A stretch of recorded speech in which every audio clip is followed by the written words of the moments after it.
창세기 25장 24절에서 34절의 말씀입니다. 제가 한 절 읽고 여러분들이 한 절 읽도록 하겠습니다. 그 해산 기한이 찬즉 태에 쌍둥이가 있었는데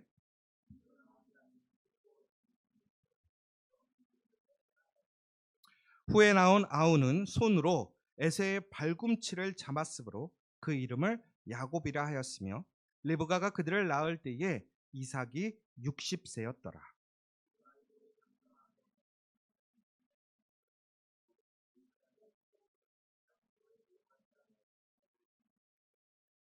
이삭은 에서가 사냥한 고기를 좋아하므로 그를 사랑하고 리브가는 야곱을 사랑하였더라.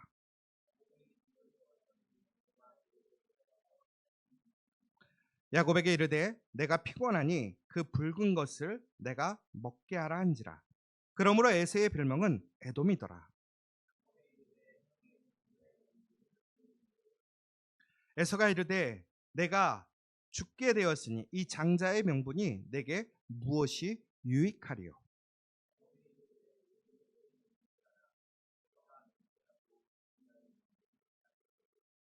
같이 읽겠습니다.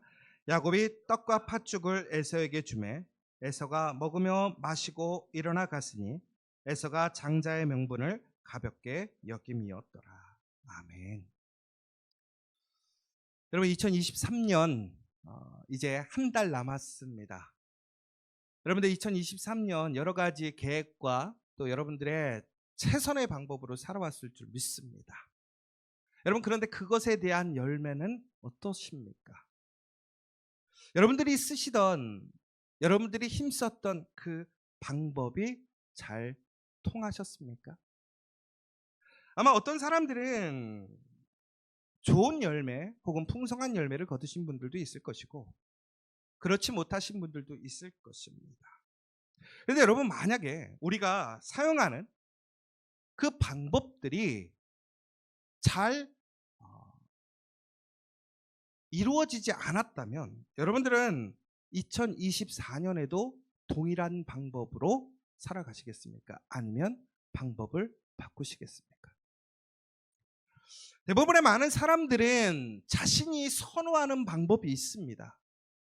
익숙한 방법이 있고 편안한 방법이 있습니다. 그런데 그 방법이 통하지 않는다면 우리는 새로운 방법을 찾게 되고 추구하게 됩니다. 그 방법이 분명히 실패하게 되고 좋은 결과가 되지 않는다라는 것을 알매도 불구하고 그것을 끝까지 유지하는 사람은 없습니다.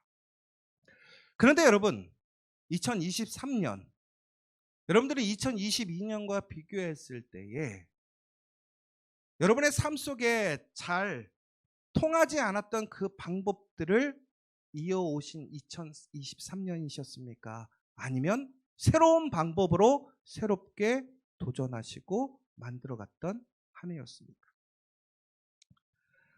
그런데 우리는 참 안타까운 것이 세상에서 돈을 벌 때도요.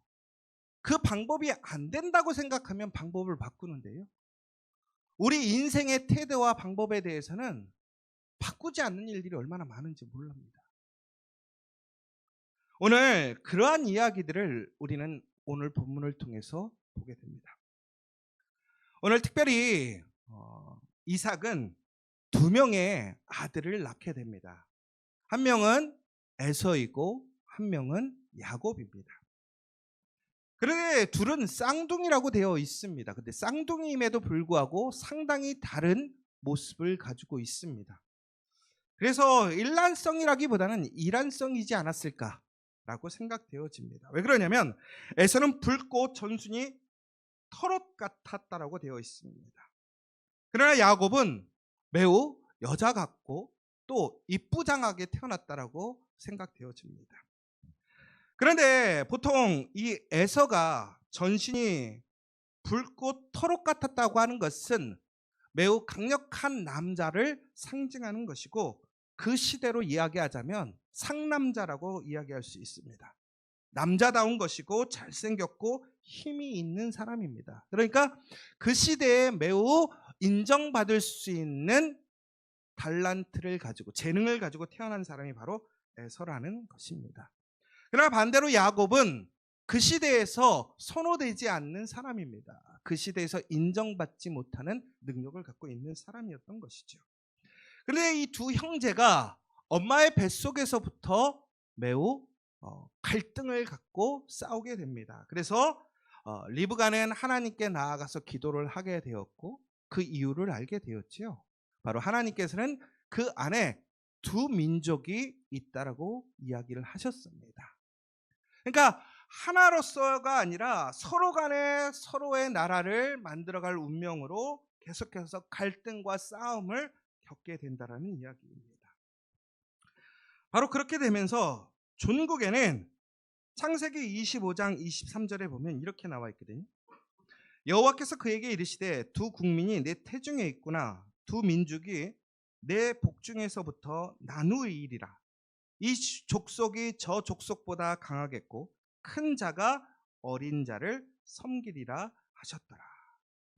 그러니까 운명적으로 하나님께서는 이삭과 리브가를 통해서 두 민족을 다시 갈라지게 만드셨다라는 것입니다. 그러면 여러분, 그러한 민족적인 갈등과 반목이 있을 때 서로가 싸워서 이기고 싶을 것입니다. 그러면 우리는 분명히 먼저 돼야 될 것이고 큰 자가 되고 싶을 것입니다. 그런데 하나님께서는 뭐라고 그랬냐면 뒤에 있는 사람이 큰 자가 될 것이고 그 큰 자는 앞에 나온 사람은 뒤에 아우를 섬기게 될 것이라고 얘기했습니다. 그러면 존국에는 이 두 사람이 결국에는 싸웠던 것은 스스로가 더 큰 자가 되고 싶어서 이 태중에서부터 싸웠던 것인데, 그러면 하나님의 예언으로 보자면 정말로 큰 자, 성공하고 승리하는 사람이 되려면 앞에 나와야 됩니까? 뒤에 나와야 됩니까? 뒤에 나와야 진정으로 큰 자가 될 수 있었던 것이지요. 그런데 오늘 보니까 에서가 태어날 때에 야곱은 뒤늦게 태어나게 됩니다. 그러면 하나님의 약속으로 보자면 오히려 야곱이 하나님의 복을 받은 사람인 것이지요. 그런데 야곱은 형 에서가 어머니의 태 속에서 먼저 나가는 것을 용납할 수 없었습니다. 존국에는 어떻게 하냐면 그의 발목을 잡고서라도 그가 먼저 나가려고 힘썼다라는 것을 보게 됩니다. 여러분, 여기서 우리가 다시 한번 기억해야 될 것이 있습니다. 뭐냐면 세상적으로 통용되는 룰이 있습니다. 그런데 그 세상의 룰을 벗어나는 특별한 룰도 있다는 것입니다. 그 특별한 룰을 제정하시는 고 만들어 가시는 분이 누구냐? 하나님이시라는 것이죠. 그러니까 우리가 세상적으로 일반적으로 상식적으로 먼저 태어나고 큰 자가 돼야 성공할 수 있는 것이지만 타고난 능력과 혹은 달란트가 무엇인가 더 좋은 자산이 있어야 성공하는 것이 맞지만 하나님의 뜻이라면 그 모든 것을 역전시킬 수 있다는 것입니다.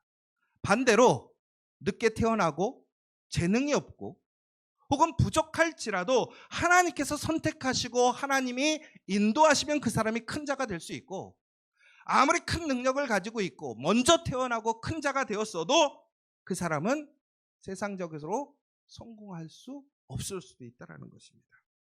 그러니까 우리는 항상 빠른 것이 좋은 것이 아니라 늦어짐과 뒤처짐에도 하나님의 섭리가 있음을 우리는 기억해야 한다는 것입니다.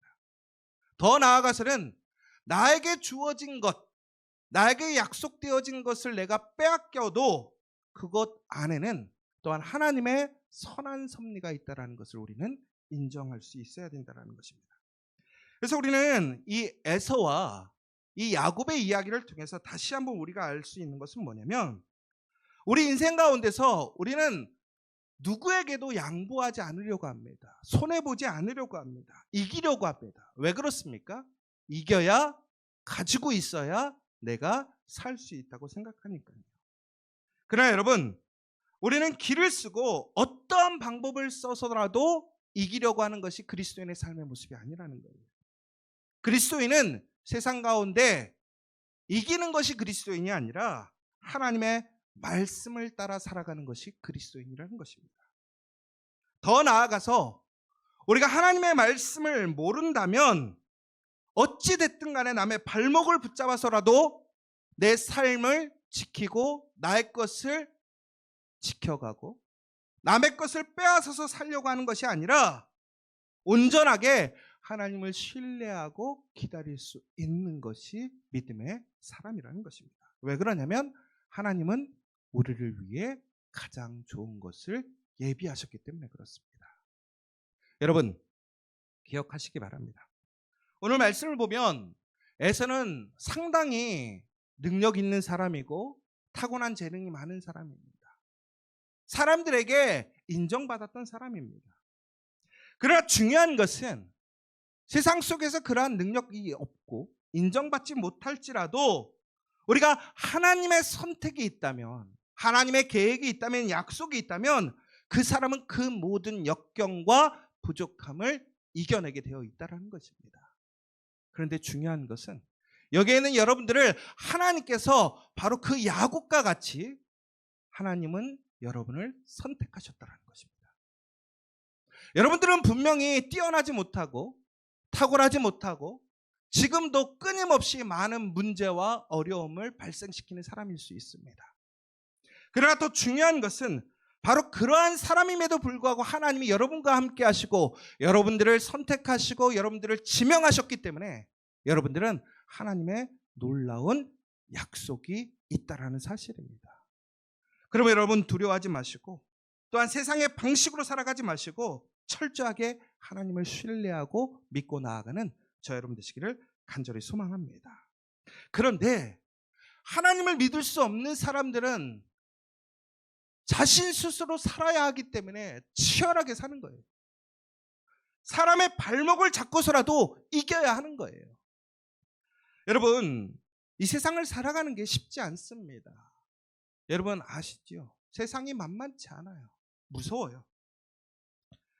여러분, 저희가 선한 목적을 가지고 우리가 총회본부에서 지저스 커피를 세웠습니다.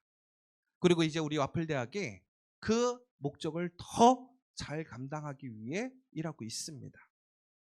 그런데 여러분, 그러한 선하고 좋은 일들을 하려고 함에도 불구하고 많은 사람들이 우리를 어렵게 합니다. 시비를 붙고 자꾸 많은 문제를 만들고 있습니다. 그 이유가 뭐냐면 자신들이 생각했을 때 자신들의 유익이 손해봤다라고 생각하는 거예요. 저희는 총회본부에서 지저스 커피를 시작하고 우리 와플대학이 일을 할 때에 저희는 유익을 구하려는 것이 아니라 우리가 하나님의 거룩한 일을 통해 선교하고 또한 개척하는 일들을 하기 위해 우리는 시작했습니다. 그래서 저희는 어떠한 문제가 생기거나 어려움이 생길 때마다 항상 우리의 원칙에서 우리의 어떠한 유익을 먼저 생각하는 것이 아니라 그 목적을 위해서 저희는 항상 양보하고 또한 배려하고 포기했습니다.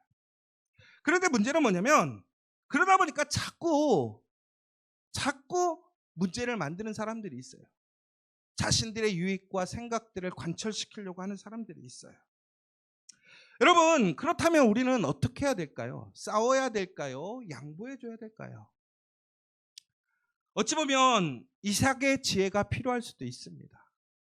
여러분이 잘 아시는 것처럼 이삭은 어떠한 순간에도 싸우지 않고 양보해 줬던 사람입니다. 손해봤던 사람입니다. 그래도 놀라운 것은 하나님께서 이삭과 함께함으로 오히려 세상적인 방식으로 자기의 유익을 어찌됐든 간에 찾고 얻으려고 했던 사람들을 부끄럽게 하시고 종국에는 하나님의 일하심을 고백하게 하시는 것을 우리는 이삭을 통해서 보게 됩니다. 이삭이 우물을 빼앗길 때마다 이삭은 양보해주고 새로 우물을 팠습니다. 그런데 그때마다 우물은 놀랍게도 변함없이 그곳에서 물을 주었고 그것이 이삭에게 우물이 되었습니다. 종국에는 아무리 양보해도 하나님이 약속하신 사람은, 하나님이 함께 하시는 사람은 하나님의 은혜가 끊기지 않는 사람입니다. 아무리 뺏어도 자기의 방식대로, 세상의 방식대로 다른 사람의 발목을 잡고서라도 이겼던 사람들은 이긴 것 같지만 항상 부족하고 소유하지 못하게 되더라는 거예요. 여러분, 그러므로 우리는 어떻게 해야 되느냐? 이 세상을 살아가면서 아무리 좋은 것이라도 인간적인 방법으로 우리가 인위적으로 얻을 수 없다라는 것입니다. 종국에는 하나님께서 허락하시지 않으면, 하나님이 주시지 않으면 우리는 소유할 수 없습니다. 결국은 우리에게 주시는 복은 내가 만들어가는 것이 아니라는 거예요. 인간적인 방법으로 수단과 방법을 가리지 않고 얻는 것이 아니라 철저하게 복은 강탈해 오고 뺏어오는 것이 아니라 하나님이 주시는 것임을 우리는 믿고 기다려야 한다는 것입니다. 사랑하는 여러분, 복은 순리대로 움직이게 됩니다. 무리수를 두면 복이 오지 않습니다. 그런데 야곱은 어떻게 했습니까? 태어날 때부터 하나님께서 그에게 약속해 주셨음에도 불구하고 그는 그 방법을 몰랐기 때문에 다른 사람의 발목을 잡고서라도 먼저 나가려고 힘썼습니다. 더 나아가서는 그가 성장하여서 그가 하나님의 뜻을 알았음에도 불구하고 그는 자신의 방식대로 하나님의 장자권을 빼앗아 옵니다. 왜 그렇습니까? 당연히 그것이 내 것이라고 생각했기 때문에 그는 온전한 방법이 아니라 그 형을 속이고 또한 일반적인 상식적인 방법이 아닌 잘못된 방법으로 그러한 식으로 자기의 권리를 찾아오려고 했던 것입니다. 그러나 중요한 것은 바로 그러한 것들이 결과적으로는 이루어지지만 그것이 온전히 자신의 것이 되기는 쉽지가 않았다라는 거예요. 왜 그렇습니까? 하나님의 방식대로, 하나님의 방법대로 되지 않는 것은 결코 우리에게, 우리의 손에 주어지지 않는다라는 거예요. 하나님이 약속하셨을지라도 하나님의 방식대로, 하나님이 기뻐하시는 대로 우리가 구하고 찾고 얻지 않는다면 그것은 결코 나의 것이 되지 않는다라는 것입니다. 자, 여러분, 우리가 이렇게 수단과 방법을 가리지 않는 이유는 무엇이냐? 바로 하나님을 믿지 못하기 때문에 그렇다라는 거예요. 여러분, 2024년 지금까지 여러분들의 방식으로 살아왔던 방식들이 여러분 삶에 유익이 되지 않고 올바른 방향으로 나아가지 않았다면 여러분 철저하게 내려놓으시기 바랍니다. 그 방법을 끊임없이 유지하고 지켜가는 것이 아니라 이제는 철저히 하나님의 방식대로 나아가야 한다는 거예요. 그렇게 되면 2024년에는 하나님의 놀라운 그 섭리와 은혜가 비록 우리가 당장은 우리 앞에 많은 손해와 문제와 어려움을 줄 수는 있지만 하나님의 방식대로 우리를 세워줄 것이고 우리를 채워줄 것이고 하나님의 거룩한 열매를 우리에게 준다는 사실을 기억하시기 바랍니다. 여러분, 그런데 문제는 뭐냐면 다른 사람의 발목을 잡으면서까지 내가 성공하려고 하는 그러한 사람도 있지만 스스로 자신의 발목을 잡는 사람들도 있더라는 것입니다. 여러분, 오늘 말씀을 보면 이 에서와 야곱의 문제는 단순히 그들의 문제만은 아니었습니다. 그들이 태어났을 때에 그들의 부모는 이삭은 에서를 편애했고 더 나아가서 리브가는 야곱을 편애했습니다. 그들이 그 아들을 에서나 야곱을 선호했던 이유는 여러 가지 이유가 있습니다. 개인적인 선호도 있고요. 전통적인 선호적인 방식도 있고요. 하나님의 말씀이 있었기 때문에 그 말씀 때문에 그 아들을 편애하고 선택한 경우도 있습니다. 그러나 중요한 것은 무엇이냐면 바로 우리가 하나님의 뜻을 안다면 내가 스스로 더 나의 방식대로 사랑하고 편애하는 것이 결코 하나님의 일을 만들어가지 않는다라는 거예요. 더 나아가서는 오늘 에서는 그가 하나님께 받은 장자권이 있었습니다. 여러분, 그런데 비록 장자권이 있다 할지라도 오늘 결과적으로 봤을 때는 야곱이 하나님의 복을 받게 되어 있습니다. 이 장자권의 특징은 뭐냐면 1+1입니다. 이게 무슨 얘기냐면 재산을 받을 때 장자권이 있는 사람은 한 몫을 더 받는 거예요. 그런데 오늘 야곱이 그 형 에서의 장자권을 뺏으려고 했던 이유가 무엇이었을까요? 단순히 재산에 더 많은 그런 양을 받기 위해 형을 속였을까요? 그렇지 않지요. 야곱이 오늘 에서에게서 빼앗은 장자권의 핵심은 바로 아브라함의 축복이었다는 것입니다. 그러니까 다시 얘기하자면 오늘 야곱은 에서는 그의 장자권을 아주 경홀히 여겼다고 나와 있습니다. 그러니까 오늘 에서는 스스로가 자신의 장자권을 빼앗기지 않으려고 애썼고 싸웠고 나중엔 그것 때문에 형제 간의 원수지간이 되어지는 상황들이 발생하는 것을 보게 되는데요. 그런데 중요한 것은 그 장자권의 핵심인 하나님이 주신 그 직분을 에서는 귀하게 여기지 않았더라는 거예요. 그런데 야곱은 반대로 오늘 형에게서 다른 것을 빼앗는 것이 아니라 장자권을 빼오려고 형을 속이고 계략을 꾸몄더라는 것입니다. 그럼 다시 얘기하자면 바로 그들의 가치관이 달랐다라는 거예요. 무슨 얘기냐면 에서는 그가 성공하기 위해서 잘되기 위해서 필요한 것이 무엇이냐? 바로 그는 세상적으로 인정받을 수 있는 가치를 우선순위에 두었던 것이고 야곱은 세상적인 방법이 아닌 하나님의 가치의 우선권을 두었던 사람이라는 거예요. 그런데 오늘 에서는 어떻게 했습니까? 스스로가 하나님의 가치가 아닌 세상의 가치에 우선순위를 두었기 때문에 그는 장자권을 너무나 쉽게 포기하고 넘겨줄 수 있었다는 것입니다. 여러분, 영적 가치는 돈으로 살 수 없고요. 인위적으로 이루어지지 않습니다. 그럼에도 불구하고 오늘 에서와 야곱의 큰 차이는 무엇입니까?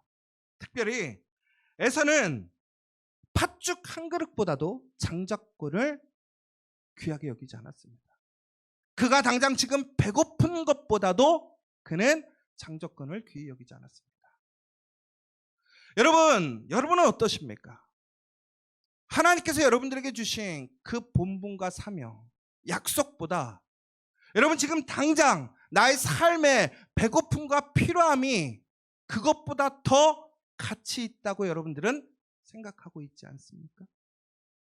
여러분 지금까지 그렇게 살아오시지 않았습니까?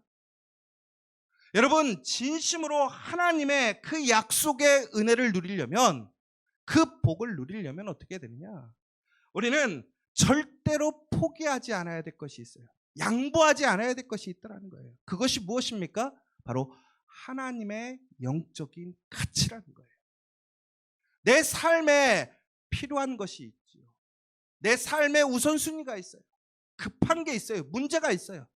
그럼에도 불구하고 우리가 타협하지 않고 양보하지 않아야 될 것이 무엇이냐? 바로 하나님을 하나님으로 인정하고 그러한 하나님의 영적인 가치를 우선시하는 그 우선순위를 포기하지 않아야 된다는 거예요. 그렇지 않고서는 결국에는 우리가 어떻게 되느냐? 우리 스스로 발목 잡는 인생이 되더라는 거예요. 여러분은 2023년 지금까지 어떠한 방식대로 살아오셨습니까? 여러분은 하나님의 가치, 그것을 가장 존귀한 가치로 여기고 살아왔습니까? 여러분 또한 그것을 위해 여러분 세상적으로 어떠한 방법도 굴하지 않고 여러분의 목적을 이루기 위해 그렇게 살아왔었는지 아니면 하나님의 방식대로 하나님의 방법대로 살아왔는지 생각해 보시기 바랍니다. 여러분 세상에서 보면요 우리가 참 안타까운 것이 뭐냐면 세상 속에서 신앙인으로 살아가면서 우리가 팥죽 한 그릇 얻기 위해 그렇게 정말로 우리 눈에 보이는 것, 그런 것을 위해 우리는 스스로 우리의 권리와 능력을 포기하고 살지 않았습니까? 나의 정체성을 버리고 살지 않았습니까? 여러분, 사도 바울은 우리의 정체성을 이렇게 이야기하고 있습니다. 우리는 속이는 자 같으나 참되고 무명한 자 같으나 유명한 자요, 죽은 자 같으나 보라 우리가 살아있고 징계를 받는 자 같으나 죽임을 당하지 아니하고, 근심하는 자 같으나 항상 기뻐하고, 가난한 자 같으나 많은 사람을 부요하게 하고, 아무것도 없는 자 같으나 모든 것을 가진 자로다. 바로 이것이 하늘 시민권을 가지고 있는 우리의 정체성이고 성도의 명분인 것입니다. 그러니까 우리는 신뢰보다도 우리가 성도라는, 우리가 그리스도인이라는 그 정체성을 지키고 살아가는 것이 진정한 복이 되는 삶이라는 것입니다. 여러분, 그러면 세상 사람들은 우리를 어떻게 합니까? 조롱합니다. 웃습니다. 아니, 무슨 예수님이 밥 먹여주냐? 교회가 밥 먹여주고 너희들 도와주냐? 이렇게 얘기할 때가 있습니다. 그러나 여러분, 그것은 실패하는 자의 이야기입니다. 그러나 우리가 하나님을 온전히 인정하고 우리의 정체성을 지켜가고 하나님의 방식대로 살아가게 된다면 우리는 존국에는 실패가 아니라 하나님이 우리를 세우시는 역사를 보게 됩니다. 내가 남의 발목을 잡아서라도 내가 이기려고 할 때는 나는 결코 세워지지 않습니다. 그러나 우리가 하나님의 말씀을 따라 철저하게 하나님을 인정하고 내가 내려놓을 때는 오히려 내가 세상의 방식대로 그렇게 치열하게 발목을 잡아서까지도 성공할 수 없을지라도 하나님은 우리를 세우시고 형통하게 하심을 믿으시기 바랍니다. 여러분, 잊지 마시기 바랍니다. 우리는 이 세상에 살아가고 있지만 우리는 하나님의 자녀입니다. 하나님의 그 백성의 정체성을 가지고 살아가야 합니다. 그렇게 된다면 우리는 어떠한 상황에서도 실패하지 않고 다시 일어설 수 있고 승리할 수 있음을 믿으시기 바랍니다. 어떠한 것도 빼앗겨도 빼앗기는 것이 아니라, 잃어버리는 것이 아니라 하나님께서 우리를 채워주시고 승리하게 됨을 믿으시기 바랍니다. 제가 우리 장로님하고 여러 가지 일들을 하다 보면 우리 장로님이 이해가 될 때가 안 될 때가 한 두 가지가 있어요. 어쩔 때는 제가 생각했을 때는 매우 비즈니스적으로 생각해요. 근데 또 어쩔 때는 너무 믿음적으로 생각해요. 그러니까 제가 갈피를 못 잡겠어요. 근데 저는 오히려 반대로 믿음적으로 생각할 때는 비즈니스적으로 생각하고, 비즈니스적으로 생각할 때는 되게 믿음적으로 생각해요. 이번에도 제가 이렇게 막 어떤 교단이나 어떤 일들을 하다 보면 저는 잘 싸워요. 그 사람들이 저 맨날 욕할 거예요. 맨날 싸워갖고 저는. 그런데 여러분, 그런데 그거를 한순간에 풀어버리는 사람이 있는데 그게 누구냐? 장로님이. 근데 장로님은 어떻게 하시냐면 이렇게 얘기해요. 저희가 싸우려는 것도 아니고 우리는 하나님 보시기에 하나님 일을 하는 것은 아닙니까? 결과는 하나님이 주시는 거지요. 내가 빼앗겨도 하나님의 일이라면 하나님이 채워주실 것이고, 내가 불합리하게 당해도 하나님이 그것이 올바른 일이라면 세워주실 거라고 믿고, 또 잘못된 것은 뺏어 가시겠지요 라고 장로님은 얘기하고 회의를 해요. 그러면 갑자기 저랑은 치열하게 싸우다가 갑자기 장로님한테 은혜 받았습니다 이래요, 다들. 근데 저도 항상 그래요. 그런데 제가 왜 그렇게 싸우냐면 저는 분명히 그게 잘못된 것이기 때문에 잘못된 거 인정해주면 안 된다고 생각하는 거예요. 여러분, 우리가 그리스도인이면서 동시에 우리는 올바른 방식대로 살아가야 된다고 생각해요. 그래서 세상 가운데 세상의 방식대로 싸워서 당연히 우리는 승리해야 되고 이겨야 된다고 생각합니다. 그런데 중요한 것은 바로 우리가 정말로 하나님을 믿고 하나님의 방식대로 살아가게 된다면 우리는 하나님께서 이루시는 그 일들을 기다릴 수 있어야 된다는 거예요. 내 방식대로 내 방법대로 관철시키고 이러는 것이 아니라 하나님의 방법대로. 그러면 여러분, 우리가 남의 어떠한 발목을 잡고 내가 생각하는 방식대로 나의 방식이라는 방식대로 살아가는 것이 아니라, 나의 발목을 잡는 방식이 아닌 정말로 하나님께 맡기고, 더 나아가서는 남의 발목을 잡는 게 아니라 남의 발목을 잡아주고 세워줄 수 있는 삶으로 살아간다는 것은 어떻게 살아가는 것일까? 이게 참 중요한 것 같아요. 그러니까 우리가 다른 사람을 해코지하고 다른 사람들을 걸려 넘어지게 하고 다른 사람의 발목을 잡아서라도 우리의 유익을 구하는 그런 삶을 넘어서 오히려 우리는 다른 사람을 세워주는 삶이 돼야 되는데, 그것이 쉽습니까? 그럼 그렇게 어떻게 살아야 될 거냐라는 거예요. 결국에는 우리가 요한복음 15장 4절 5절에 보면 이렇게 나와 있습니다. 내 안에 거하라, 나도 너희 안에 거하리라. 가지가 포도나무에 붙어 있지 아니하면 스스로 열매를 맺을 수 없음 같이 너희도 내 안에 있지 아니하면 그러하리라. 나는 포도나무요 너희는 가지라. 그가 내 안에 내가 그 안에 거하면 사람이 열매를 많이 맺나니 나를 떠나서는 너희가 아무것도 할 수 없습니다. 이게 무슨 얘기냐면요, 우리는 온전하게 살아가려면, 세상적으로 얘기하면 성공하려면 어떻게 해야 되느냐? 바로 예수님께 붙어 있으면 된다라는 거예요. 예수님께 붙어 있으면 살고요, 예수님께 붙어 있으면 문제가 해결되어지고요, 예수님께 붙어 있으면 회복되어지고요, 예수님께 붙어 있으면 하나님의 열매가 맺히게 되어 있더라는 거예요. 나는 맺을 수 없어요. 나는 능력이 없지만 예수님께 우리가 붙어지면, 예수님의 가지가 되면 우리는 예수님의 능력을 받아서 예수님께서 우리에게 열매 맺게 하시는 그 열매를 우리가 맺게 되더라는 거예요. 나는 능력이 없고 나는 방식이 없고 나에게는 해결점이 없지만 예수님께만 붙어 있으면 문제가 해결되더라는 거예요. 여러분, 그러니까 우리가 예수님을 믿는 거 아닙니까? 그리고 예수님께 맡기고 예수님의 방식대로 살아가는 거 아닙니까? 여러분, 그렇다면 다시 얘기하자면 우리가 다른 사람들을 세워주는 방식 어떻게 하면 될까요? 나한테 붙여주면 되더라는 거예요. 이게 무슨 얘기예요? 그 사람을 내가 책임지고 내 삶에서 그 사람이 먹고 살아갈 수 있도록 공급해주면 되더라는 거예요. 여러분, 우리 지저스 처치가 100개의 교회를 세우려고 해요. 무슨 얘기입니까? 우리 교회에 가지 100개를 만들겠다라는 거예요. 공급해 주겠다라는 거예요.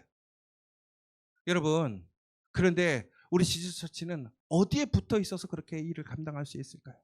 예수님께 붙어 있으니까. 그러므로 그것이 다시 또한 놀라운 생명력과 세움으로 이어질 수 있는 거예요. 여러분, 예수님께 붙어 있으면 우리에게는 놀라운 하나님의 공급이 이루어짐을 믿으시기 바랍니다. 여러분, 그러므로 누군가를 보살피고 누군가를 먹이고 누군가를 입히고 누군가에게 도움을 주고 누군가에게 양보하는 것을 두려워하지 마십시오. 왜 그렇습니까? 바로 우리가 그것은 예수 그리스도 안에 붙어 있기 때문에 예수님의 공급을 통해서 우리는 다시 나누어 주게 돼 있다는 거예요.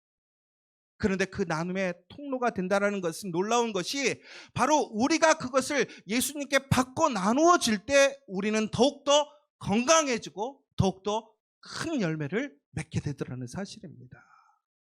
사랑하는 여러분, 오늘 말씀을 통해서 우리는 세상의 방식대로 발목을 잡고서라도 성공하려고 하는 인생이 되지 않아야 합니다.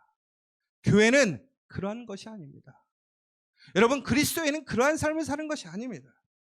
그리스도인은 내 발목을 잡힐지언정 다른 사람을 세워주고 또한 발목을 붙들어주는 사람입니다. 그러면 하나님께서는 우리에게 놀라운 영적인 공급하심을 주실 줄 믿으시기 바랍니다. 여러분, 2024년 우리 지저스 처치가 그러한 세워주는 교회가 되기를 원합니다. 여러분들이 그런 세워주는 성도들이 되기를 원합니다. 여러분, 우리 교우들을 여러분 더욱더 사랑하시고 교우들에게 나눠주시고 교우들을 사랑해 주시기를 부탁드립니다. 그러면 하나님께서는 바로 여러분들에게 더 큰 은혜와 복으로 여러분들을 공급해 주실 것이고 여러분들을 세워주실 줄 믿으시기 바랍니다. 그래서 우리 2024년에는 정말로 하나님의 놀라운 그 사랑의 씨앗을 심어서 정말 100개의 교회, 100개의 은혜, 100개의 놀라운 하나님의 간증을 나타낼 수 있는 저와 여러분 되시기를 간절히 소망합니다. 오늘 시간 우리 함께 기도했으면 좋겠습니다.